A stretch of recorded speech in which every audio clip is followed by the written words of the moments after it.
ಒಂದು ವಿಚಾರ ಮಂಡನೆ ಮಾಡಬೇಕಿದೆ. ಎಲ್ಲಿದ್ದಾರೆ ನನ್ನವರು?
ಇಂದಿನ ಸಭೆಗೆ ಬಲವಾದ ಕಾರಣ ಹೊಂದಿದೆ.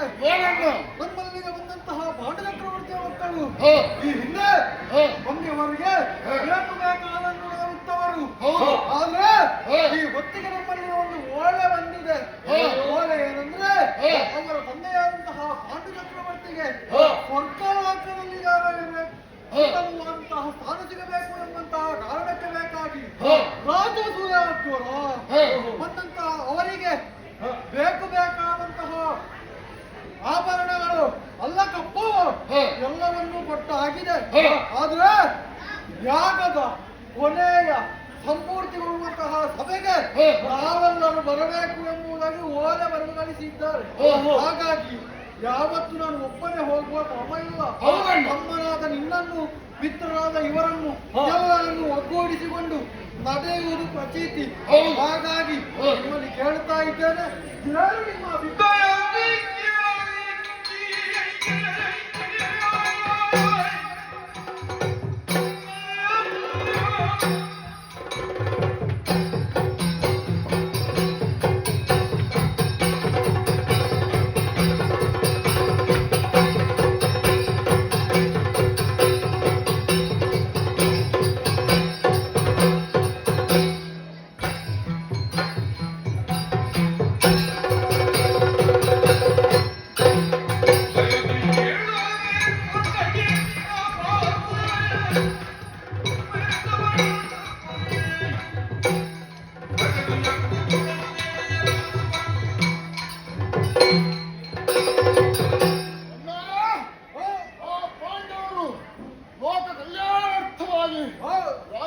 ಯಾಗವನ್ನು ಮಾಡುತ್ತಾ ಇದ್ದಾರೆ.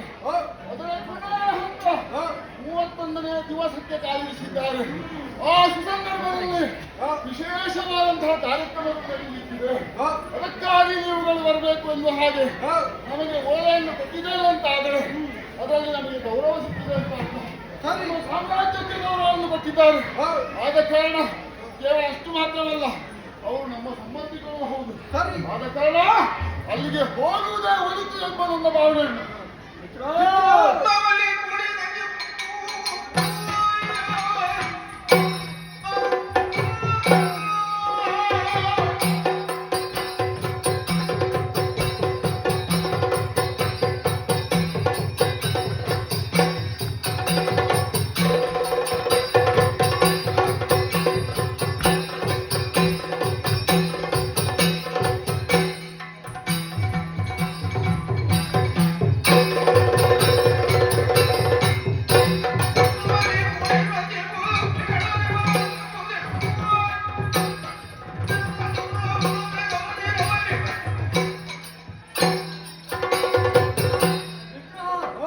ಹೋಗುವುದೆಂದು ನಿರ್ಧರಿಸಿದ ಮೇಲೆ ಹೋಗುವಂತಹ ಕಾರ್ಯದಲ್ಲಿ ಯಾವುದೇ ಪ್ರಶ್ನೆಗಳಿಲ್ಲ. ಆದರೆ ಇನ್ಯಾಕೆ ತಡ ಮಾಡುವುದೆಂಬಂತಹ ಪ್ರಶ್ನೆಯೇ ಕಾಡುವಂತಹ ಸಮಯದಲ್ಲಿ ಯಾಕೆ? ಒಂದು ಪ್ರಶ್ನೆ ನೆನಪಿಟ್ಟುಕೊಳ್ಳಬೇಕು. ಯಾವ ಪ್ರಶ್ನೆ? ಅಲ್ಲಿಗೆ ಎಲ್ಲರೂ ಬರುವಂತಹ ವಿಚಾರ ಹೌದು. ಹೌದು. ಆದರೆ ಆ ಕಪಟಿಯಾದಂತಹ ಕೃಷ್ಣ ಕೂಡ ಅಲ್ಲಿಗೆ ಬರುತ್ತಿದ್ದಾನೆ ಮಿತ್ರ. ಅದಕ್ಕೋಸ್ಕರ ನಾವು ಬರೀ ಕೈಯಲ್ಲಿ ಹೋಗುವುದು ಒಳಿತಲ್ಲ. ಆದ್ದರಿಂದ ನಮ್ಮದಾದಂತಹ ಆಯುಧಗಳನ್ನು ಹಿಡಿದುಕೊಂಡೆ ಆ ಸಭೆಯನ್ನು ನಾವು ಪ್ರವೇಶಿಸಬೇಕು. ಆ ಸಭೆಯಲ್ಲಿ ಯಾವ ಸಮಯದಲ್ಲಿ ಏನಾಗುತ್ತದೆ ಎಂಬಂತಹ ಅರಿವು ನಮ್ಮಲ್ಲಿಲ್ಲದಿರುವುದರಿಂದ ನಮ್ಮ ಮುಂಜಾಗ್ರತೆಯನ್ನು ನಾವು ಪಾಲಿಸಲೇಬೇಕು. ಇದು ನನ್ನ ಅಭಿಪ್ರಾಯ. ಸ್ನೇಹಿತರೆ, ನೀವು ಆಡಿದಂತಹ ಮಾತನ್ನು ಕೇಳುವಾಗ ಹೋಗಬೇಕು, ಹೋಗತಕ್ಕದ್ದು. ಯಾಕೆ ಬೇಕಾಗಿ ನಮಗೂ ಒಂದು ಸ್ಥಾನಮಾನವನ್ನು ಕೊಟ್ಟವರು ಕರೆದಿದ್ದಾರೆ. ಆದ್ರೆ ಇವ ಹೇಳಿದ ಪ್ರಕಾರವಾಗಿ ನಮ್ಮ ವಿರೋಧಿಯಾದಂತಹ ಕೃಷ್ಣ ಅಲ್ಲಿಗೆ ಬಂದೇ ಬರ್ತಾನೆ. ಯಾಕೆ? ಅವರವರನ್ನು ದೇವರೆಂದು ಪೂಜಿಸ್ತಾ ಇದ್ದಾರೆ. ಹಾಗಾಗಿ ಹೋಗುವುದೇನೋ ಸರಿ, ಬರಿಗೈಯಿಂದಲ್ಲ, ಆಯುಧ ಪಾಣಿಗಳಾಗಿ ನೇರವಾಗಿ ಇಂದ್ರಪ್ರಸ್ಥ.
ಬಳಿಕ ವಿಶಾಲ ಮಧ್ಯಗಳು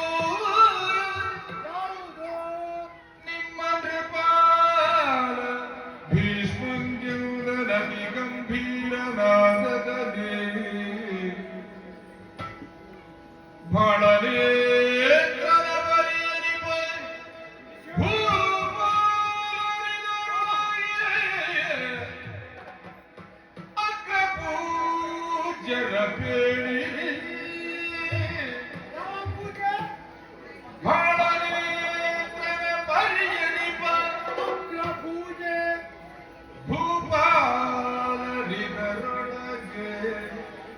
ಅಗ್ರಪೂಜ್ಯರ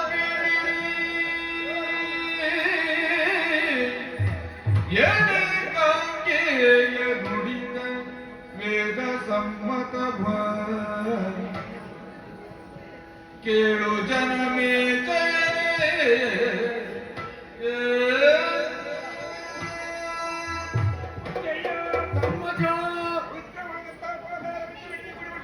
ಶುಭವಾಗಲಿ ನಿನಗೆ. ನಮ್ಮದಾದಂಥ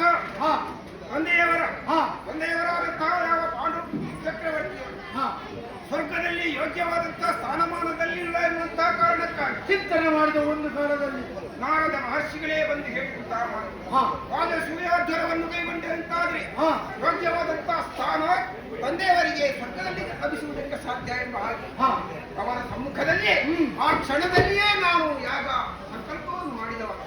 ಆ ಬಳಿಕ ನಮ್ಮ ದೇವರಾದಂತಹ ಯಾವ ಶ್ರೀಕೃಷ್ಣನನ್ನ ಹೊರಹೇಳಿ ಆ ಆತನ ಮಾರ್ಗದರ್ಶನದ ಮುಖೇನವಾಗಿ ಈ ಯಾಗವನ್ನ ನಾವು ಕೈಗೊಂಡು ಮುಂದುವರಿದವರಿದ್ದೇವೆ. ಅದು ಅದು ಭಗವಂತನ ಅನುಗ್ರಹದಿಂದ ನಿರ್ವಿಘ್ನವಾಗಿ ಈ ಯಾಗವು ಮುನ್ನಡೆಯುತ್ತಾ ಇದೆ. ಧರ್ಮಜ, ಒಂದು ಜಿಜ್ಞಾಸದ ಪ್ರಶ್ನೆ ಹೌದಜ್ಜ ಕಾಡುತ್ತಾ ಇದೆ. ಹೌದಜ್ಜ, ಅಂತ್ಯ ಕೊನೆಯ ಭಾಗ, ಇದು ಕೊನೆಯ ಭಾಗ. ಈ ಭಾಗದಲ್ಲಿ ಪೀಠದಲ್ಲಿ ಏರಿಸಿ ಅಧ್ಯಕ್ಷನನ್ನು ಕುಳ್ಳಿರಿಸಿ ಆ ಮೂಲಕ ಪೂಜೆಯನ್ನ ಮಾಡುವುದಕ್ಕೂ ಕ್ರಮವೆಲ್ಲಿ ಸಂಪ್ರದಾಯ. ಹಾಗಾದ್ದರಿಂದ ನೋಡಿ, ಅದೆಷ್ಟೋ ಮಂದಿಗಳು ನಮ್ಮ ಆಮಂತ್ರಣವನ್ನ ಹೋಗಟ್ಟು ಬಂದಿದ್ದಾರೆ. ಅದೆಷ್ಟೋ ರಾಜ ಮಹಾರಾಜರುಗಳು ಈ ಸಭೆಯಲ್ಲಿ ಬಂದು ಸೇರಿದವರಿದ್ದಾರೆ. ಎಲ್ಲರನ್ನೂ ನೋಡುವಾಗ ಒಬ್ಬರಿಂದೊಬ್ಬರು ಯೋಗ್ಯತಾ ಸಂಪನ್ನರಾಗಿದ್ದಾರೆ. ಅಜ್ಜ, ಈ ಯೋಗ್ಯತಾ ಸಂಪನ್ನರಲ್ಲಿ ಅಗ್ರ ಪೂಜೆಯನ್ನು ಅಗ್ರ ಪೀಠದಲ್ಲಿ ಕುಳ್ಳಿರಿಸಿ ಪೂಜೆಯನ್ನು ಮಾಡುವುದು ಯಾರಿಗೆ, ಹೇಗೆ ಎನ್ನುವಂತಹ ವಿಚಾರದಲ್ಲಿ ನಾನು ಜಿಜ್ಞಾಸೆಯನ್ನು ಹೊಂದಿದವನಿದ್ದೇನೆ. ಹಾಗಾದ್ದರಿಂದ ವಯೋವೃದ್ಧರು ಜಾಣವೃದ್ಧರಾದಂತಹ ತಮ್ಮಲ್ಲಿಯೇ ಈ ಪ್ರಶ್ನೆಯನ್ನ ಮುಂದಿಡ್ತಾ ಇದ್ದೇನೆ. ಅಜ್ಜಯ್ಯ, ವಯೋವೃದ್ಧರು ಜ್ಞಾನವೃದ್ಧರು ಆದಂತಹ ತಾವು ಈ ಸಭೆಯಲ್ಲಿ ಅಗ್ರ ಪೂಜೆಗೆ ಯೋಗ್ಯನಾರು ಎನ್ನುವಂತಹ ನನ್ನ ಜಿಜ್ಞಾಸೆಯನ್ನು ಕಂದ ಕೇಳಂಬರ ತೊಳಗಿರುವ ಮರ ಕಂದ ಕೇಳುವುದು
ರಾಜ್ಯ ಸುಯಾತ್ಸರವನ್ನು ಕೈಗೊಂಡಿದ್ದೇವೆ.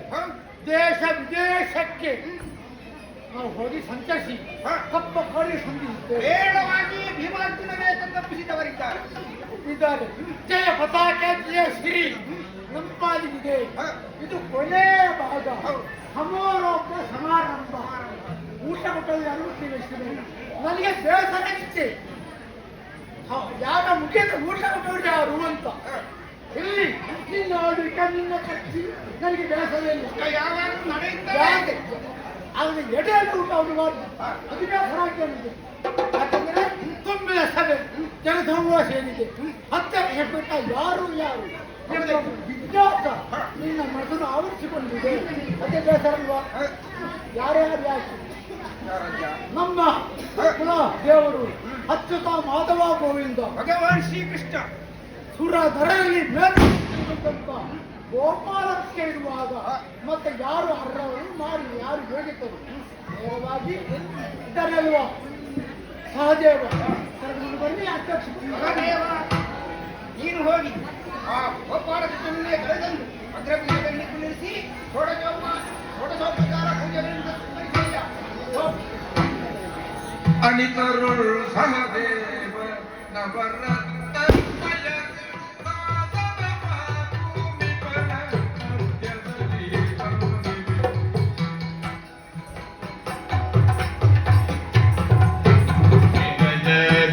ಕೈಗೊಟ್ಟು ಪೀತಾಂಬರನ ದಿವ್ಯಾದನಗೆ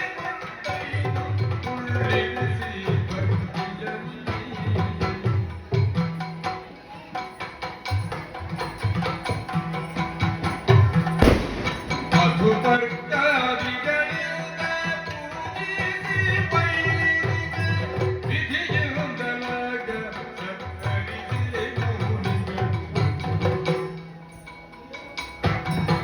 ಬದಕಿನಗರು ಹೃದಯ ಬೀರಿತು ಮಡಿಸಗಿ ಒದಗೀತ ಪುಗಳಿವು ಒದಗಲಾದ ಪುಗಳಿವು ಧರ್ಮದ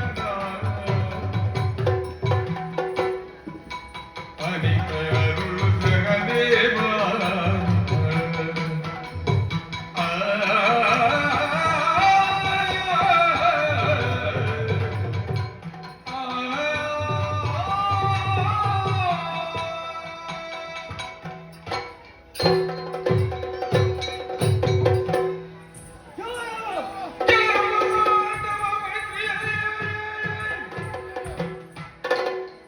ಕೆಲವರು ಕೃಷ್ಣನ ಬದುಕಿನಲ್ಲಿ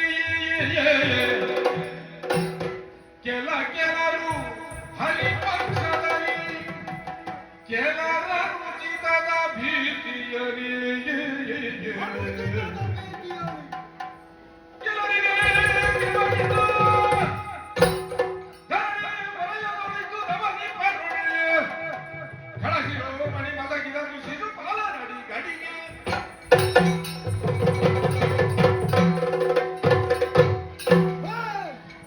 ನಮ್ಮವರೇ ಅಗ್ರಪೀಠದ ಅಗ್ರಸ್ಥಾನವನ್ನು ನಮಗೆ ಕೊಡ್ತಾರೆ ಎನ್ನುವಂತಹ ಆಸೆಯಿಂದ ಉಳಿದಿಂದ ಬರುವ ನಾವು ಆ ಹೊತ್ತಿಗೆ ಆಸೆ ಎಂಬಂತಹ ವ್ಯಕ್ತಿಗೆ ತಣ್ಣೀರನ್ನೇ ಯಾಕೆ ಹೀಗಾಯಿತು ಯಾಕೆ ಹೀಗಾಯಿತು ಯಾರು ಯಾಕೆ ಪ್ರಶ್ನೆ ಮಾಡ್ತಾ ಇಲ್ಲ ಎಂಬಂತಹ ವಿಚಾರದ ಕುರಿತು ಯೋಚಿಸಿ ಅಂತಾದ್ರೆ ಕೆಲವರು ಕೃಷ್ಣನ ಪಕ್ಷದಲ್ಲಿ ಕೆಲವರು ಇವನನ್ನು ದೇವರು ಅಂತ ಕೊಂಡಾಡುವವರು ಇದ್ದಾರೆ ಎಲ್ಲರೂ ಇವನ ಪಕ್ಷವನ್ನು ಸೇರುವವರು ಕೆಲವರು ಹರಿ ಪಕ್ಷದಲ್ಲಿ ಹರಿ ಅಂದ್ರೆ ವೈಕುಂಠದಲ್ಲಿ ಒಬ್ಬ ಇದ್ದಾನಲ್ಲ ಅವನನ್ನು ಇವನಲ್ಲಿ ಕಾಣುವುದಂತೆ ಕೆಲವರು ಪಾಂಡವ ಮೈತ್ರಿಯಲ್ಲಿ ಯಾಕೆ ಈಗ ಇವನದ್ದೇ ಆಗಲಿಕ್ಕೆ ಅಲ್ವಾ ಇವರು ಹೇಳಿದ್ದೆಲ್ಲ ಆಗ್ತದೆ ಕೆಲವರು ಅನುಚಿತದ ರೀತಿಯಲ್ಲಿ ಹೆದರಿಕೆ ಎದ್ದು ಬಂದ್ರೆ ಏನು ಆಗ್ತದೆ ಇನ್ನೂ ಕೆಲವರಿದ್ದಾರೆ ಬಂದು ನೋಡಿದ್ದು ತಿಂದು ಏನಾದ್ರೂ ಕೊಟ್ರ ಕೊಟ್ಕೊಂಡು ಹೋಗುವ ಅಲ್ಲಿ ಮಾತಾಡುವ ಪ್ರಶ್ನೆ ಇಲ್ಲ ಆದ್ರೆ ನಾವು ಹಾಗಲ್ಲ ಇವನನ್ನು ಇಲ್ಲಿ ಬಂದು ಕೂರಿಸಿದವ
ಯಾಕೆ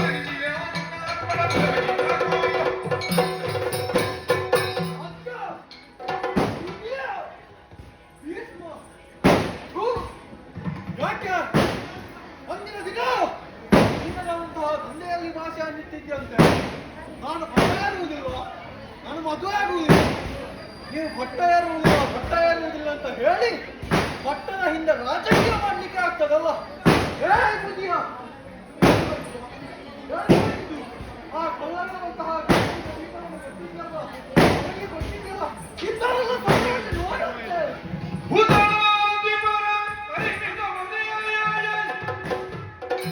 ಈತಗಳು ಬಹು ಯೋಗ್ಯರೇ ವಿಖ್ಯಾತ ವೇದವ್ಯಾಸ ಗುರು ಕೃಪರವರನುಳಿದು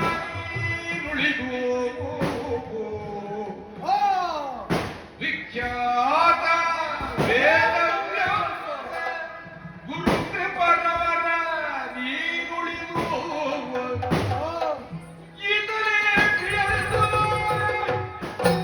ಕೃಷ್ಣನ್ ಓದು ಕೊಡುವರೆ ಬೇರೆ ಕೊಡುವರು ಭೂತಳೇದರ ಮುಂದೆ ಮನ್ನಿ ಮುದುಚಿತವಲ್ಲೆಂದ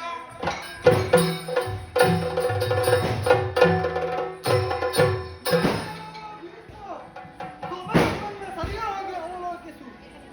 ಅವ ಕುಳಿತುಕೊಳ್ಳಬೇಕು. ಕುಳಿತುಕೊಳ್ಳಬಹುದಿತ್ತವ. ಆಯ್ತು, ತಂದೆಯ ಮಾತಿಗೆ ಮನ್ನಣೆ ಆಗುವುದಿಲ್ಲ ಅಂತ ಅನ್ಕೋ. ಆದರೆ ಓ ಅತ್ತವರಂತ ವೇದವ್ಯಾಸ ಗುರುಗಳು ಅವರನ್ನು ಕುಳಿತುಕೊಳ್ಳುತ್ತವ. ಅದು ಬಿಡೋಣ. ಗುರುಕುಲ ಪಿತಾಮಹನಿದ್ದಂತಹ ಎಲ್ಲರಿಗೂ ವಿದ್ಯೆಯನ್ನು ಹೇಳಿಕೊಟ್ಟ ಗುರುಗಳು ಅವರಿಗೆ ಮಾಡಬಹುದಿತ್ತು, ಅದು ಆಗಲಿಲ್ಲ. ಬ್ರಹ್ಮಚಾರಿಗಳಿದ್ದಾರೆ, ಅವರಿಗೂ ಕೊಡುವುದಿಲ್ಲ. ಬ್ರಹ್ಮಚಾರಿ ಸದಾ ಮಟ್ಟದಲ್ಲಿ ಸಕ್ರಿಯ ಕುಲವನ್ನೇ ಹೊಂದಿದಂತಹ ಬ್ರಾಹ್ಮಣ ಕುಲವಾದಂತಹ ಅಶ್ವತ್ಥಾಮರು ಅವರಿಗೆ ಕೊಡಬಹುದಿತ್ತು, ಅದೂ ಆಗಲಿಲ್ಲ. ಅರ್ಜುನ ದಿಗ್ವಿಜಯನ್ನು ಪೂರ್ಣಗೊಳಿಸಬೇಕಾದ ಅನೇಕ ಲೋಕಕ್ಕೆ ಹೋಗಿದ್ದಾರೆ. ಆ ಸಂದರ್ಭದಲ್ಲಿ ಗಂಧರ್ವ ಲೋಕಕ್ಕೂ ತೆರಳಿದವ. ಗಂಧರ್ವರು ಬಂದಿದ್ದಾರೆ. ಯಾಕೆ ನಿಮಗೆ ಕೊಟ್ಟಿದ್ದಾರೆ ಕಪ್ಪ, ಅವರನ್ನು ಕುಳಿತಬಹುದಿತ್ತು. ಅದನ್ನು ಬಿಟ್ಟು ಕಳ್ಳ ಕಾಕರನ್ನು ಕೂರಿಸಿದ್ದಲ್ಲ.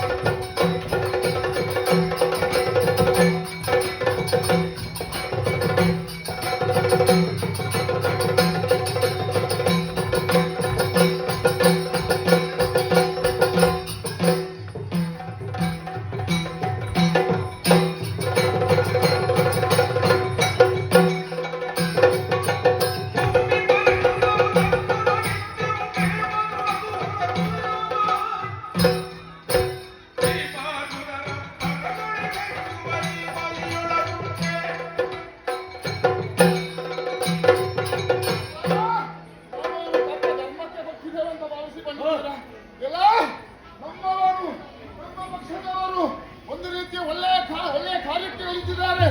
ಆ ಕಾರ್ಯ ಯಶಸ್ವಿಯಾಗಬೇಕು ಎನ್ನುವಂತಹ ಸ್ಥಿತಿಯಲ್ಲಿ ನಮ್ಮಲ್ಲಿಗೆ ಭೀಮಾರ್ಜುನರು ಬರುವಾಗ ತಪ್ಪ ಕಾಣಿಕೆಯನ್ನು ಕೊಟ್ಟಿದ್ದೇವೆ.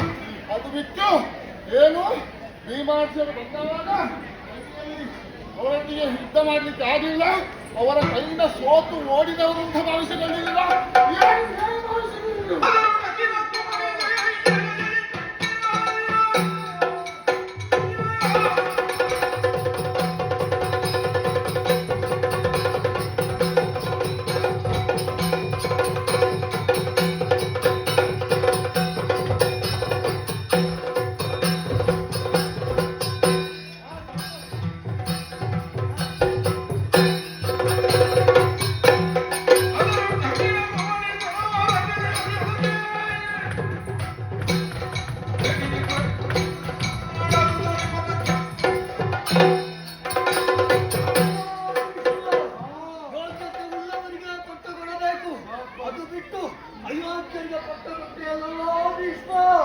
ಇಲ್ಲಿ ಇಷ್ಟು ಜನ ಯೋಗ್ಯವಂತರಿದ್ದರೂ ಕೂಡ ನಿನ್ನ ಕಣ್ಣಿಗೆ ಕಂಡದ್ದು ಆ ಕಪಟಿ ಕೃಷ್ಣ.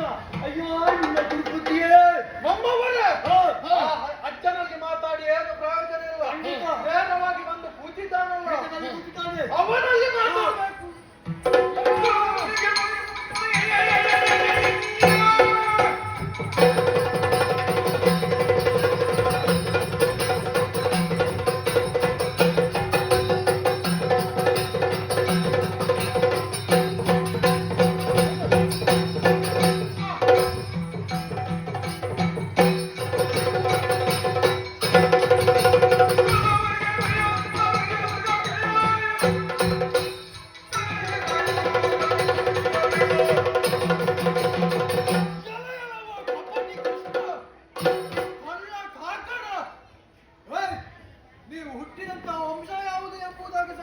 ಯೋಚಿಸು.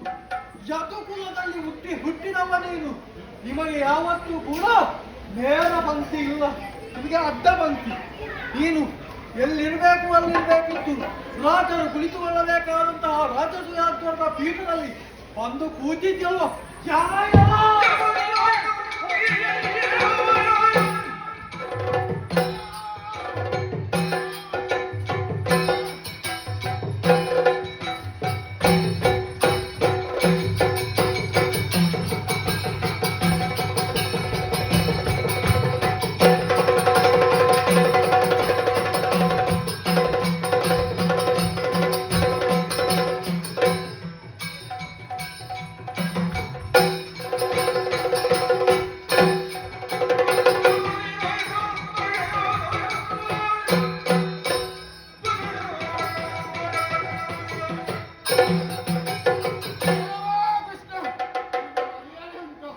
ಅವೊಬ್ಬ ಮುದುಕ ಹೇಳಿದ, ಒಬ್ಬ ಸಹದೇವ ತಂದು ಕುಳ್ಳಿರಿಸಿದ, ಬೇಗ ಬಂದು ಆಸನವನ್ನು ಸ್ವೀಕರಿಸಿದ್ದು. ಹೀಗೆ ಮರ್ಯಾದೆ ಉಂಟೇನು? ಒಂದು ಜನಬಂಬಳಬೇಕಂತ ನೀವು ನೇರವಾಗಿ ಬಂದು ಪುತ್ರ ಆದಿದ್ದ. ಜನಬಂಬಳ ಇದ್ರೆ ಮಾತ್ರ ಕುತೂಹಲಿಕ ಅರ್ಹತೆ ಇರುವುದು. ನಿನಗೆ ಯಾರಿದ್ದಾರೆ? ಒಂದು ಸ್ವಲ್ಪ ಆದ್ರೂ ಜನ ಇದ್ದಾರೆ. ನೀನು ಮಾಡಿದ ಅನಾಚಾರಕ್ಕೆ ನಿನಗೆ ಜನಬಂಬಳ ಇಲ್ಲ.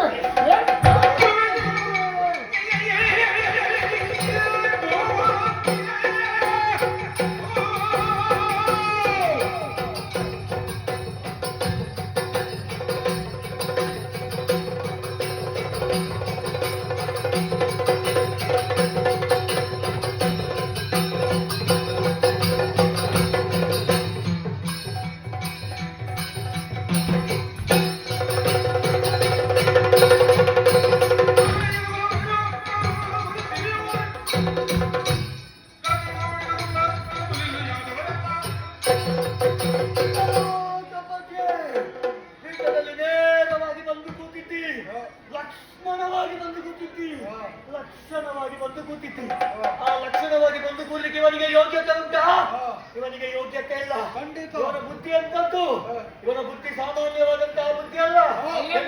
ಹೆಣ್ಣು ಮಕ್ಕಳ ಮನಸ್ಸನ್ನು ಕದ್ದು ಅದೆಷ್ಟೋ ಮಂದಿ ಹೆಣ್ಣು ಮಕ್ಕಳನ್ನು ಮದುವೆ ಆದಂತ ದೂರ್ತ ಇದ್ದ.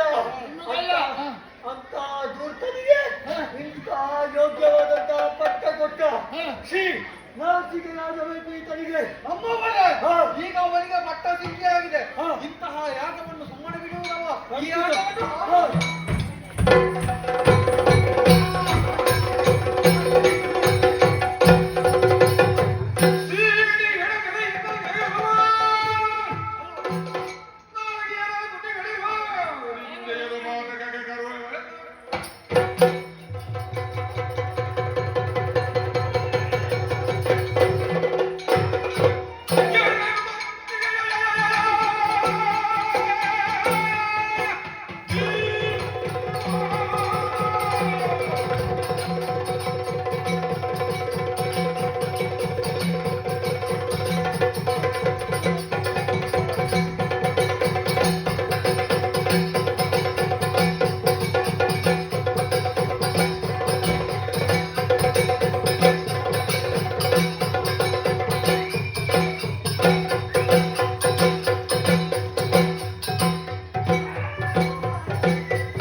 ಪ್ರಯಾಣದ ಅವಕಾಶ ಇವನಿಗೆ. ಎಡೆಯಿಂದ ಪ್ರವೇಶ ಅಂತಿಮ ಸ್ಥಿತಿಯಲ್ಲಿ ಕೊನೆಯ ಭಾಗದಲ್ಲಿ ರಾಜಸ್ವಾಧೀನ ನಡೆಯುತ್ತಾ ಇದೆ ಮುಗೀತು ಅಲ್ವಾ? ಹಾ. ಕೃಷ್ಣನ ಬಗ್ಗೆ, ಹಾ. ಗೋಪಾಲಕೃಷ್ಣನ ಬಗ್ಗೆ, ಸರಿ. ಗೋವಿಂದನ ಬಗ್ಗೆ ಏನೇನ ಕಾರ್ಯಾಚರಣೆ ಇದೆ? ನಾನು ಮಾತಾಡ್ತಂದ್ರೆ ಮಾತಾಡಿ ಆಯ್ತು. ಅಜ್ಜನ ಮಾತು. ಆಯ್ತು, ಉತ್ತರ ಆಯ್ತು. ಗೊತ್ತಾಗ್ತದೆ. ಆಯ್ತು. ಹೋಗಿ ಗೊತ್ತಿದ್ದೀರಪ್ಪ. ಹಿರಿಯರು ತಪ್ಪು ಮಾತಾಡು. ಆಯ್ತು ಆಯ್ತು. ಈ ಗೋಪಾಲಕೃಷ್ಣ ಭಾಯಿ ಕರ್ಮಜ ಅವತ್ತು ದುಡುಗು ಸ್ವಭಾವ, ಅವು ಎಡೆಯ ಬಾಯ ಎಂಬ ಸ್ವಭಾವದಿಂದ ಅಯ್ಯ, ಈ ಸಭೆಯನ್ನು ನಮ್ಮದಾದಂತಹ ಈ ಸಭೆಯಲ್ಲಿ ಅದೆಷ್ಟೋ ಮಂದಿಗಳು ಸೇರಿದವರಿದ್ದಾರೆ. ತುಂಬಿದ ಸಭೆ ಭಗವಾನ್ ಶ್ರೀಕೃಷ್ಣನಿಗೆ ಅಗ್ರಪೀಠವನ್ನು ನಾವು ಕೊಟ್ಟವರಿಗೆ ನಮ್ಮ ತೀರ್ಮಾನ, ಅದು ಅಂತಿಮ ತೀರ್ಮಾನ. ಈ ಯಾಗವು ಸೂತ್ರವಾಗಿ ನಡೆಯಬೇಕು ಎನ್ನುವಂತಹ ಆ ಉದ್ದೇಶದಲ್ಲಿದ್ದವರು ನಾವು. ಅಯ್ಯಯ್ಯ, ದುರುಳರು ಬಂದು ಯಾಗವನ್ನು ಕೆಡಿಸುತ್ತಾ ಇದ್ದಾರೆ.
ಗೋಪಾಲಕೃಷ್ಣನ ಬಗ್ಗೆ ಯಾರಿಗೂ ತಿಳಿದಿರಲಿಲ್ಲ. ಇಂಥ ಮೂಢರಿಗೆ ಸಣ್ಣ ಭಾಷೆ ಹೇಳ್ತಾರೆ, ನಾಯಿಗಳು ಇವರು, ಬೇಗ ಮಾಡಬಾರ್ದು, ಶ್ವಾನ ವಂಶದವರು. ಇವ ಯಾರು ಗೊತ್ತಾ? ಪಿತ್ತ ಸಂಯುಕ್ತ ಎಂದು ಆದಿಮಾಲಿಯ ಸಂಸಂವರೆಗೆ ಹೋದ ಕಲ್ಪದಲ್ಲಿ ಹೇಮಾಂತ ಸಂದರ್ಭದಲ್ಲಿ ಮೂರು ಮೂರ್ತಿಗಳ ಸೃಷ್ಟಿ. ನಾರಾಯಣಿಗೆ ಪಾಲನಾ ಕಟ್ಟಿದೆ.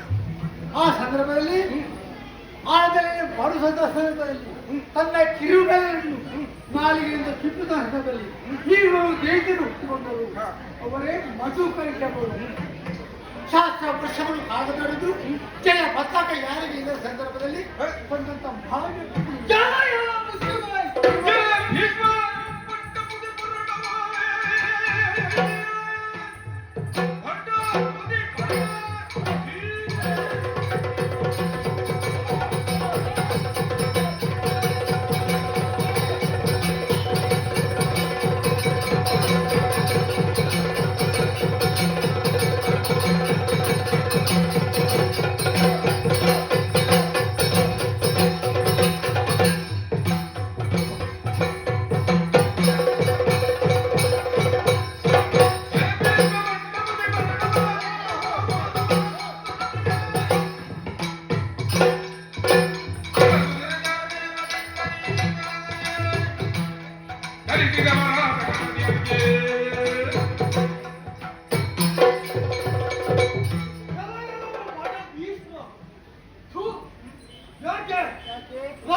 ನಮ್ಮನ್ನು ಈ ಸಭೆಯಲ್ಲಿ ಅವಮಾನಪಡಿಸುತ್ತಿದ್ದಾರೆ ಕೃಷ್ಣ.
ಪ್ರತ್ಯೇಕ ಈ ಮಾತಿಗೆ ಹಾ, ಸ್ವಲ್ಪ ಶಿಶುಪಾಲನ ಬಗ್ಗೆ ಒಂದು ಸ್ವಲ್ಪ ಹೇಳಿ ಅವನಿಗೆ ಇಲ್ಲಿ ಕೇಳಿ ನಿಮಗ ಪ್ರತ್ಯೇಕವಾದ ಆಶ್ರಯ ಪಟ್ಟಿದೆ ಅಲ್ಲಿ ಸ್ವಲ್ಪ ನಿಲ್ಲಿ ದೂರದಲ್ಲಿ ನಿಲ್ಲಿ ಅಲ್ಲೇ ನಿಲ್ಲಿ ತಮ್ಮ ಒಂದು ಮಾತು ಹೇಳ್ತೇನೆ 60ರ ನಂತರ ಹಾಗೆ ಮಾಡುದು. ಇವನಿಗೆ ಎಷ್ಟು 60 ಆಗಿದೆ ಅಂತ ಇವನಿಗೆ ಲೆಕ್ಕ ಇಲ್ಲ.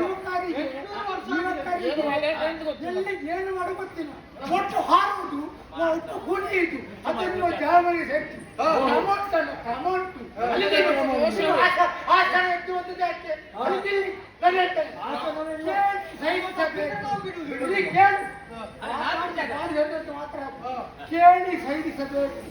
ಈ ಕಥೆಯ ಮೂಲಕ್ಕೆ ಕೈ ಹಾಕಬೇಕು. ಇವನ ಹಣೆ ಬೇಡ ಇವನ ಮಾತಾಡಬಾರ್ದು ಮತ್ತೊಂದು ತನಕ ಸಾಕು. ಅದು ನಮಗೂ ನಿಮಗೂ ಸಂಬಂಧ ಇಲ್ಲ. ನೀವು ಮಾತಾಡಿ ಅವಕಾಶ ಮತ್ತು ಕೊಟ್ಟೆ ಅಲ್ಲಿ ಕುತ್ಕೊಳ್ಬೇಕು ಹೇಳ್ಬಾರ್ದು ಇವರು. ಯಾಕೆ ಕೃಷ್ಣನ ಬಗ್ಗೆ ಗೋವಿಂದನ ಬಗ್ಗೆ ಅಕ್ಷರ ಬಗ್ಗೆ ಬೇಕು ಬೇಕಾದ ನಿಂದನೆಯನ್ನು ಮಾಡಿಕೊಂಡು ಇವನಿಗೊಂದು ಜನ್ಮವ ಇಲ್ಲಪ್ಪ. ಇವ ಯಾರು ಒಂದು ಕಾಲದಲ್ಲಿ ಶ್ರೀಮನ್ನಾರಾಯಣ ಪಾಲನ ಮತ್ತು ವೈಕುಂಠ ವಾಸನ ದ್ವಾರ ಪಾಲಕರು ಜಯ ವಿಜಯನೆಂಬ ಇಬ್ಬರು ಕಥೆಗಳು ಕಥೆ ಹೇಳಿ ನಿಂದಿರೋದು ಕೇಳಿ ಸಹಿಸಬೇಕು. ಈ ಕಥೆ ಹೇಳ್ತಾರೆ ಕೇಳಬೇಕು. ಜನ್ಮ ವೃತ್ತಾಂತ ಎಲ್ಲಿ ಹುಟ್ಟುದು ಅಪ್ಪ ಯಾರು ತಂದೆ ಯಾರು ಕೆಲವರು ಅಪ್ಪ ಯಾರೇ ಗೊತ್ತಿಲ್ಲ ತಾಯಿ ಯಾರೇ ಗೊತ್ತಿಲ್ಲ ಅಂತ ಜಾಯಬಡಿ ಹೋಗುವಂತ ಇವರು ಅದರಿಂದ ನಿನ್ನ ಪೂರ್ಣ ಸೆಟ್ಟು ಹೇಳ್ತಾ ಇದ್ದೇನೆ. ಒಂದು ಕಾಲದಲ್ಲಿ ಹೇಳಪ್ಪ ಒಂದು ಕಾಲದಲ್ಲಿ ಪೌರವಂತ ವೈಕುಂಠದಲ್ಲಿ ಜಯ ವಿಜಯರು ದ್ವಾರಪಾಲಕರು ಸನಕ ಸನಾದಿ ಋಷಿಗಳು ಬರುವ ಸಂದರ್ಭದಲ್ಲಿ ಇವರಿಗೆ ಕೊಬ್ಬು ಸಾತ್ವಿಕ ಮೃಗಂತ ವೈಕುಂಠದಲ್ಲಿ ಇವರ ದಪ್ಪ ಏರಿ ಅವರ ಮೇಲೆ ಕೈ ಹಾಕಿ ಶಾಪ ಕೊಟ್ಟರು. ನೀವು 7 ಜನ್ಮ ಬೇಕು 3 ಜನ್ಮ ಇವರಿಗೆ ಆದಷ್ಟು ವೈಕುಂಠ ಸೇರಿಸುವ ಆಸೆ ಆಯಿತು. ಹಾಗೆ ಹುಟ್ಟಿದವರು ಪ್ರಥಮವಾಗಿ ಯಾರು ಪ್ರಥಮದ ದೈತ್ಯ ಹೇಳುವರು ಹಿರಣ್ಯಾಕ್ಷ ಹಿರಣ್ಯಕಶಿಪು. ಅವರು ಬಂದವ ಯಾರು ವರಹ ರೂಪ ನರಸಿಂಹ ರೂಪದಲ್ಲಿ ಶಿವಮುಂದರನ್ನು ಬಂದಿದ್ದಾರೆ. ಮತ್ತೆ ದ್ವಾಪರ ಮತ್ತೆ ತ್ರೇತಾಯುಗದಲ್ಲಿ ರಾವಣ ಕುಂಭಕರ್ಣನಾಗಿ ಹುಟ್ಟುಬಿಡುವ ದೂರ್ತನಿವರು. ಆಗ ಶ್ರೀರಾಮಚಂದ್ರನಾಗಿ ಅವರನ್ನು ವಧಿಸಿದರು. ಈಗ ದ್ವಾಪರ ಯುಗ. ಈಗ ಶಿಶುಪಾಲ ದಂತವಕ್ರ ಬರುತ್ತಾರೆ. ಅದಕ್ಕಾಗಿ ಅವರ ವಧೆಗಾಗಿ ನಾವಲ್ಲ ನಾನು ನೀನು ಆರಿವನ ಮರಣಕ್ಕೆ ಮೊದಲು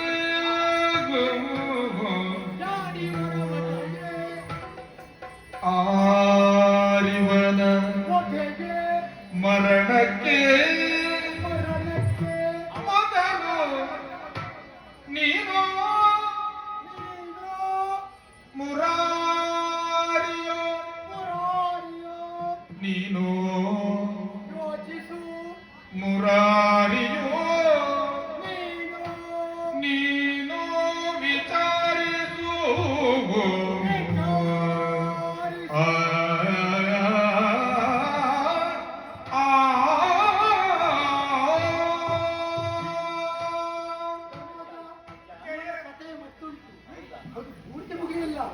ಹುಟ್ಟುವಾಗ ಈಗ ಹುಟ್ಟಲಿಲ್ಲ. ಇವಡೆ ಕಣ್ಣು 3 ನಾನು ಪರಮೇಶ್ವರು. ಅದು ತೆಂಗಿನಕಾಯಿಗೆ 3 ಕಣ್ಣು ಇರ್ತದೆ. ಪರಮೇಶ್ವರಿಗೆ ಮಾತ್ರ ಅಲ್ಲ ಮುಕ್ಕಣ್ಣ ಕೈಗಳು 4 ನಾನು ಬ್ರಹ್ಮದೇವ. ಇವರ ತಾಯಿ ದುಃಖ ಮಾಡ್ದಾಗ ಅಂಗ ವಿಕಲಾಗಿ ಹುಟ್ಟಿದ್ದಾನೆ. ಆಗ ನಾರದ ಮಹರ್ಷಿ ಹೇಳಿದ್ರು ಈ ಮಗುನು ಯಾರಿಗೆ ಕೊಡ್ತಾರೋ ಅವರ ಕೈ ಮತ್ತು ಹೆಚ್ಚಿದ ಕಣ್ಣು ಮಾಯವಾಗ್ತದೆ. ಹೇಗೆ ನೋಡಿದ್ರೆ ಕೃಷ್ಣನಿಗೆ ಅತ್ತೆಯ ಮಗ ಸಂಬಂಧ ಅತ್ತೆಯ ಮಗ ಅದು ಬೇಡದವೇ ಪ್ರಶ್ನೆ ಬರಬರ್ತಾ ಒಂದು ಕಾಲದಲ್ಲಿ ದ್ವಾರಕ್ಕೆ ಬಂದಂತ ಕೈಯಲ್ಲಿ ಈ ಮಗುನು ಕೃಷ್ಣ ಕೈ ಕೊಟ್ಟ. ಆಗ ಗೊತ್ತಾಗಿ ತಾಯಿಗೆ ಇವನ ತಾಯಿಗೆ ನನ್ನ ಮಗನಿಂದ ಭಗವಂತನ ಮರಣ. ಆಗ ಬೇಡಿಕೊಂಡಳು ಕೃಷ್ಣ ಗೋವಿಂದ ಅಚ್ಯುತ ಒಂದು ಕ್ಷಮೆ ಕೊಡಬೇಕು. ಇಲ್ಲಿದ್ದವರು ಅವ್ರು ಲೆಕ್ಕ ಮಾಡಬೇಕು. 100 ಅಪರಾಧದೊಳಗೆ ಎಷ್ಟು ಹೆಣ್ಣು ಮಕ್ಕಳಿದ್ದಾರೆ ಅಂತ ಲೆಕ್ಕ ಮಾಡಿದವು. ಅದು ಪ್ರಶ್ನೆ ಇಲ್ಲ, ಅದು ನನಗೆ ಅಗತ್ಯ ಇಲ್ಲ. 100 ತಪ್ಪಿನವರೆಗೆ ನಾನು ಸುಮ್ಮನಿರ್ತೇನೆ, 101ನೇ ತಪ್ಪಿನವರೆಗೆ ಮುಗಿಸುತ್ತೇನೆ ಎಂಬ ಅಪ್ಪಣೆ ಕೊಟ್ಟ ಅತ್ತೆ ಕೊಟ್ಟ ಮಾತನ್ನು ಹೋಗಿ ಅವರು ಆದ್ದರಿಂದ ಕೊಲ್ಲುವ ಭಟ್ಟರನ್ನು ಆಗಲ್ಲ. ನೀನು ಹರಿಯೋ ನಮ್ಗೆ ಅಗತ್ಯ ಇಲ್ಲ, ಅದಕ್ಕೆ ರಸ್ತೆ ಇದ್ದಾರೆ. ಆದ್ದರಿಂದ ಹುಲ್ಲು ಕೊಟ್ಟ ಗೋವಿನಿಂದಲೇ ಹೊರತು ಅಲ್ಲಿಗೆ ಯಾರಿಂದಲೂ ಸಾಧ್ಯ ಇಲ್ಲ. ನಾವು ನಮ್ಮ ಹೊಟ್ಟೆಗೆ ನಾವು ಹೋಗ್ಬೇಕು. ಇಂದಮ್ಮ ಮಾತ ಕೇಳಿ ಇಂದಮ್ಮ ಮಾತ ಕೇಳಿ ಸಕಲ ಮುನಿ ಬೃಂದ ಪಂಚವಿಧಿ ಕಾಣಿ ಸೈರಿಸಿ ಮಾಡು ನಂದನ ರಿಂದಿನಲ್ಲಿ ಸೈರಿಸಿ ಮಾಡು ನಂದನ ರಿಂದಿನಲ್ಲಿ ಕೇಳುವೆನು ಅಂದಿನಲ್ಲಿ ತಿರುಮಾಲಕನ ತಂದು ಮಗನ ಪದಾದ ಸದದಲ್ಲಿ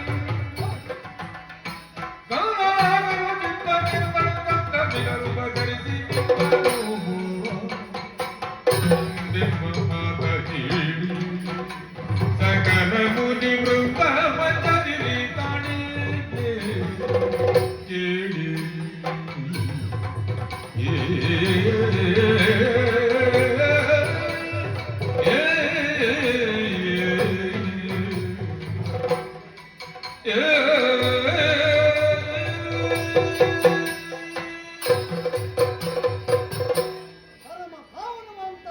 ಸಭೆಯಲ್ಲಿ ಅದೆಷ್ಟೋ ಮುನಿಗಳು ಎಷ್ಟೋ ಹಿರಿಯರು ಸೇರಿಕೊಂಡಿದ್ದಾರೆ. ಯಾಕೆ ಈ ಸಭೆಯು ಸಾಂಗವಾಗಿ ನಡೆಯಬೇಕು ಎಂಬಂತ ಕುತೂಹಲದಿಂದ ಎಲ್ಲರೂ ಪೂಜೆಯ ನಿರೀಕ್ಷೆಯಲ್ಲಿದ್ದಾರೆ. ಇನ್ನು ಕೆಲವೇ ಹೊತ್ತಿನಲ್ಲಿ ಈ ಪೂಜೆಯು ಸಾಂಗವಾಗಿ ನೆರವೇರುವುದಕ್ಕಿದೆ. ಇದರ ಮಧ್ಯದಲ್ಲಿ ದುಷ್ಟರು ಬಂದು ಏನೋ ಬಾಯಿಗೆ ಬಂದಂತೆ ಒದರ್ತಾ ಇದ್ದಾರೆ. ಅದರಲಿ ಆದ್ರೆ ಯಾರು ಭಯಪಡೋದ್ರಿಂದ ಒಟ್ಟಿಸಿದ ಅವಶ್ಯಕತೆ ಇಲ್ಲ. ನಿಮ್ಮ ರಕ್ಷಣೆ ಶ್ರೀಕೃಷ್ಣನ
ನೀನೊಬ್ಬ ರಕ್ಷಣೆ ಕೊಡುವಂತಹ ವ್ಯಕ್ತಿಯ, ನಿನಗೆ ರಕ್ಷಣೆ ಬೇಕು ಪುಣ್ಯಾತ್ಮ. ಹೆಂಗಸರ ಸೆರೆಯಲ್ಲಿ ಅಡಗಿ ನಿಂತು ರಕ್ಷಣೆ ಪಡೆದಂತಹ ದೂರ್ತ ನೀನು ಇವರಿಗೆ ರಕ್ಷಣೆ ಕೊಡುತ್ತೆ.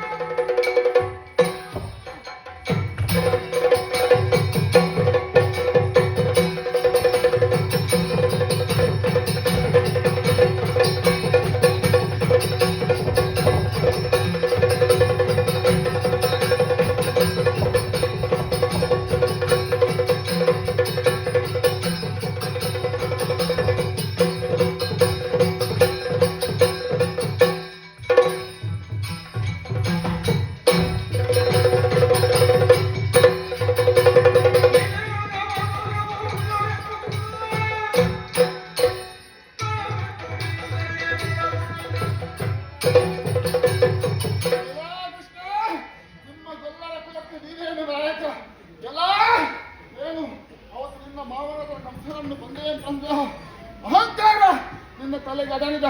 ನಿಮ್ಮನ್ನು ಹಾಗೆ ಬಿಡ್ತೇನೆ ಅಂತ ಭಾವಿಸಿಕೊಂಡಿದ್ದೀಯಾ?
ಕೃಷಿ ಮಾಡಿ ಈಗ ಎದ್ದೆಯ ಕಬಡ್ಡಿ ಸಿಕ್ಕಿದ ಮಗನಿಗೆ ಸಿಕ್ಕಿದೆ.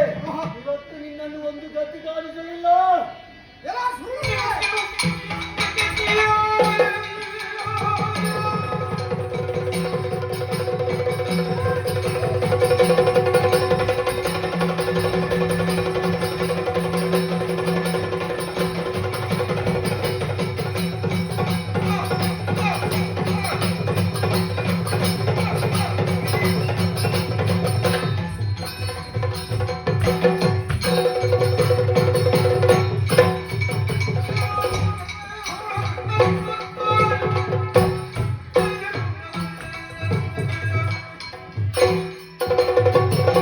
ಭಗವಂತ ತುಂಬಿದ ಸಭೆಯಲ್ಲಿ ಎಷ್ಟೋ ಮಂದಿ ಹಿರಿಯರು ಸೇರಿಕೊಂಡಿದ್ದಾರೆ. ಈ ಸಭೆ ಯಾಕೆ ನಡೆಯುತ್ತಾ ಇರುವುದು? ಈ ಸಭೆ ನಮಗಾಗಿ ಅಲ್ಲ, ದೋಷ ಕಲ್ಯಾಣಕ್ಕೆ ನಡೆಯುವಂತ ಯಾಗ. ಈ ಯಾಗವು ಸಾಂಗವಾಗಿ ನಡೆಯಬೇಕು ಅಂತ ಎಲ್ಲರೂ ಸೇರಿ ಇಷ್ಟೆಲ್ಲ ವ್ಯವಸ್ಥೆಯನ್ನು ಮಾಡಿದ್ದಾರೆ. ಈ ಸಭೆಯ ಮಧ್ಯದಲ್ಲಿ ಬಂದು ನಿಮ್ಮ ಗಲಾಟೆ ಅಂತವತ್ತು ಮುಚ್ಚುವ ಕೃಷ್ಣನಿಂದ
ಪಾಂಡವರನ್ನು ಕೈಯಲಗರಿಸಿ ತನ್ನದ್ದಾದಂಥ ವೇಳೆಯನ್ನು ಬೇಯಿಸುವುದು ಮಾತ್ರವಲ್ಲ, ಅವರ ಪೀಠವನ್ನು ಅಲಂಕರಿಸುವುದು ಮಾತ್ರವಲ್ಲ, ಅಲ್ಲಿ ಎಂತ ಲೆಕ್ಕ ಮಾಡ್ತಿದ್ದದ್ದು. ಎಷ್ಟು ಹುಡುಗಿಯರಿದ್ದಂತ ಲೆಕ್ಕ ಮಾಡಿದ್ದ, ಅದಲ್ಲ ನಮ್ಮನ್ನು ಕೊಲ್ಲುವುದಂತ ಲೆಕ್ಕ ಮಾಡಿದ್ದ. ನಮ್ಮನ್ನು ಕೊಲ್ಲುವುದಕ್ಕೆ ನಿಮಗೆ ಸಾಧ್ಯವಾ? ನನ್ನಿಂದ ಊಟ ಬೇಡ.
ಯಾವತ್ತು ಸಂಶಯ ಹಾ ಲೋಕಕ್ಕೆ ಇದ್ದದ್ದೇ. ಹಾ ಆದ್ರೆ ಇವತ್ತಿನ ದಿವಸದ ಹಾ ಏನೀಗ ಅದಲ್ಲ.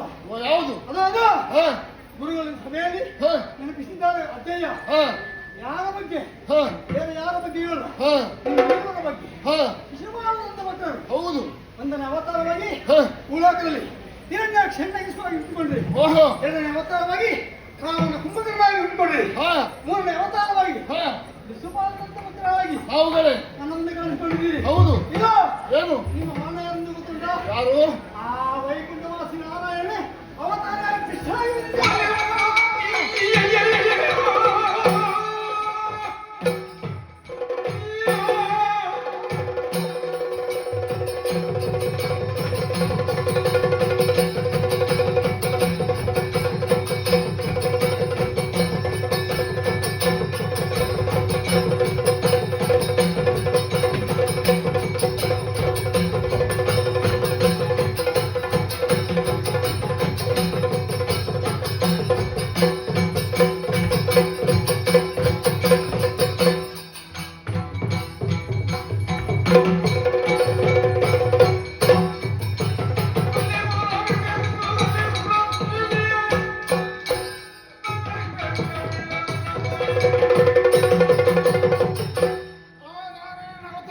ಶ್ರೀಕೃಷ್ಣ ನೀನೇನು ಇನ್ನೊಂದು ಹಾಗೆ ಬಿಡ್ತೇನೆ ಅಂತ ಹೇಳಿದ್ಯಾ? ಇನ್ನ ಕಪಟವನ್ನು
ಯಾಕೆ ಬೇಕಾಗಿ ಈತ ಯಾರು ಆತ ನಮಗಿಲ್ಲ. ನಿನ್ನನ್ನು ಕಾಣಬೇಕು ಅಂತಲೇ ಬಂದದ್ದು. ಯಾಕೆ ಗೊತ್ತಾ? ಯಾಕೆ ನನ್ನ ಮಿತ್ರನಾದ ರುಕ್ಮಭೂಪತಿ ಅವನ ಮಗಳಾದಂತಹ ರುಕ್ಮಿಣಿಯನ್ನು ನನಗೆ ಕೊಟ್ಟು ವರಿಸುವುದಾಗಿ ನಿಶ್ಚಯವಾಗಿತ್ತು. ಆದರೆ ಕಪಟಿಯಾದಂತಹ ನೀನು ಆ ರುಕ್ಮಿಣಿಯನ್ನು ಬಲಾತ್ಕಾರವಾಗಿ ಎಳೆದುಕೊಂಡು ಹೋಯ್ದು ನಮಗೆ ಮದುವೆ ಆಗದಾಗೆ ಮಾಡಿ ಇಟ್ಟಿದ್ದಿ. ನಿನ್ನನ್ನು ಸುಮ್ಮನೆ ಬಿಡಬೇಕಾ?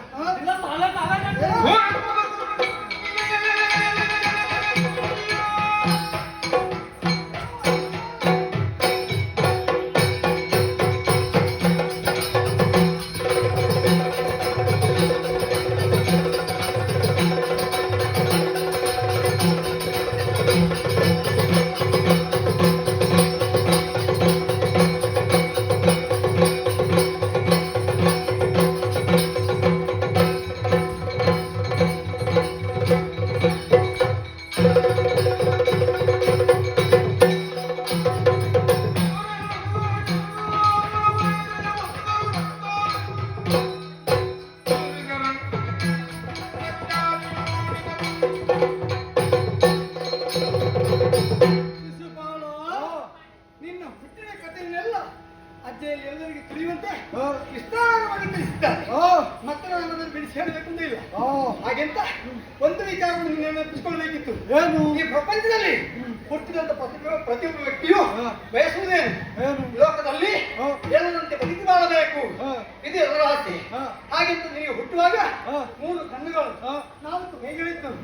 ಆದರೆ ನಿನ್ನಮ್ಮ ರೋಧಿಸ್ತಾ ಇದ್ದರು. ಕೊನೆಗೆ ಕೃಷ್ಣ ಪರಮಾತ್ಮ ನನ್ನ ಕೈಯಲ್ಲಿ ಪಟ್ಟಾಕ್ಷರದಲ್ಲಿ ನಿನ್ನ ಕಣ್ಣುಗಳು ಮಾಯವಾಯಿತು, ಕೈಗಳಿದ್ದಂತೆ ಮಾಯವಾಯಿತು. ಅಷ್ಟು ಮಾತ್ರವಲ್ಲ, ಇಲ್ಲಿ ಅಧಿಕಾರವನ್ನು ನಾನೇ ನಿಮಗೆ ಒದಗಿಸಿಕೊಟ್ಟು ಬಂದಿದ್ದೇನೆ.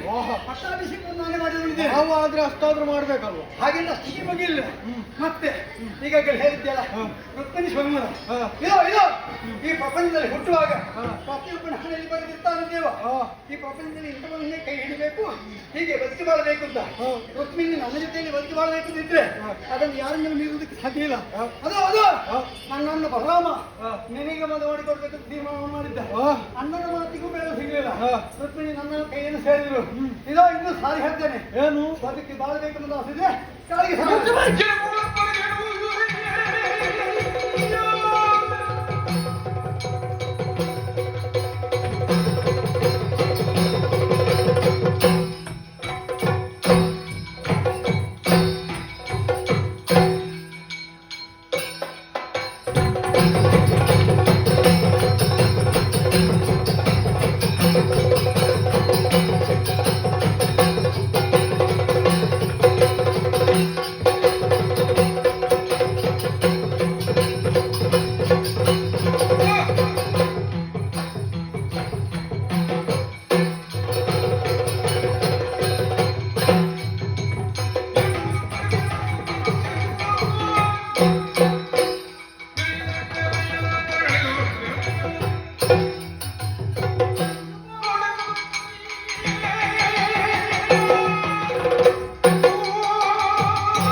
ಸೇರಿಕೊಂಡಿದ್ದಾರೆ. ಯಾಕೆ? ಈ ಪ್ರಪಂಚದಲ್ಲಿ ಹುಟ್ಟಿದಂತ ಪ್ರತಿಯೊಬ್ಬ ವ್ಯಕ್ತಿಯು ಬಯಸುವುದೇನನ್ನು ಲೋಕ ಕಲ್ಯಾಣವನ್ನು ಮಾಡಿ ಆ ಬಳಿಕ ದೇವರ ಸಾನ್ನಿಧ್ಯವನ್ನು ಸೇರಬೇಕು. ಅದಕ್ಕಾಗಿಯೇ ಪಾಂಡವರು ಈ ಯಾಗವನ್ನು ಕೈಗೊಂಡಿದ್ದರು. ಈ ಯಾಗದ ಪೂರ್ಣಾಹುತಿ ಕೆಲವೇ ಹೊತ್ತಿನ ಮೊದಲು ವಿಜೃಂಭಣೆಯಿಂದ ಇರಬೇಕು. ಹಾಗಿದ್ರೆ ಯಾವುದೇ ಒಂದು ಕಾರ್ಯವನ್ನು ನಾವು ಇಲ್ಲಿ ಮಾಡಿದ್ರು ಕೂಡ ಅದನ್ನು ಪಡೆದುಕೊಳ್ಳುವಾಗ ಮೂವತ್ತು ದೇವತೆಗಳು ಅದು ದೇವತೆಗಳು ಸಂತೋಷಪಟ್ಟು ಪುಷ್ಪ ಪಕ್ಷಿಯನ್ನು ಹಾಗಿದ್ರೆ ಲೋಕಕ್ಕೆ ಕಲ್ಯಾಣವಾಗಲಿ ಎಂಬಂತ ಸೂಚನೆ ದೇವತೆಗಳಿಂದಲೂ ನಮಗೆ ದೊರಕಿದೆ ಎಂಬಲ್ಲಿಗೆ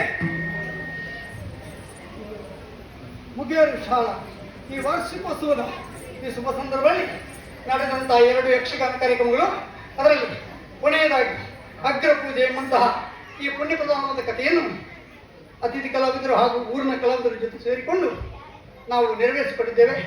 ಆಡಿದಂಥ ನಮಗೂ ನೋಡಿದಂಥ ನಿಮಗೆಲ್ಲರಿಗೂ ಭಗವಂತನಾದ ಗೋಪಾಲಕೃಷ್ಣ ಸ್ವಾಮಿಯು ಈ ಸಾನ್ನಿಧ್ಯದಲ್ಲಿ ನೆನೆಯುವಂತಹ ಸಕಲ ದೇವರುಗಳು ಆಯುಷ್ಯ ಆರೋಗ್ಯ ಭಾಗ್ಯವನ್ನು ಕೊಟ್ಟು ನಿಮ್ಮ ಮನೆಯನ್ನು ಬೆಳಗಲಿ, ನಿಮ್ಮ ಮನವನ್ನು ಬೆಳಗಲಿ, ಈ ಶಾಲೆಯನ್ನು ಅಭಿವೃದ್ಧಿಗೊಳಿಸಲಿ ಎಂಬುದಾಗಿ ಕೇಳಿಕೊಳ್ಳುತ್ತಾ ಈ ಪುಣ್ಯ ಕಥಾಭಾಗಕ್ಕೆ ಮಂಗಳಕ್ಕೆ ಪ್ರಣಯಿಗಳು ಭದ್ರವು ಶುಭ ಮಂಗಳ.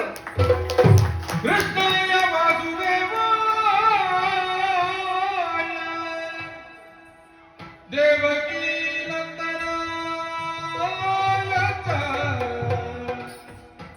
ನಂದ ಗೋಪ ಕುಮಾರಾಯ ಗೋವಿಂದಾಯ ವಂದನಂ ನಂದ ಗೋಪ ಕುಮಾರಾಯ ಗೋವಿಂದಾಯ ಮಂಗಲಂ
ಆದಿದೇವ ಸಕಲಾಗಮ ಪೂಜಿತ ಯಾದವ ಕುಲ ಮೋಹನ ರೂಪ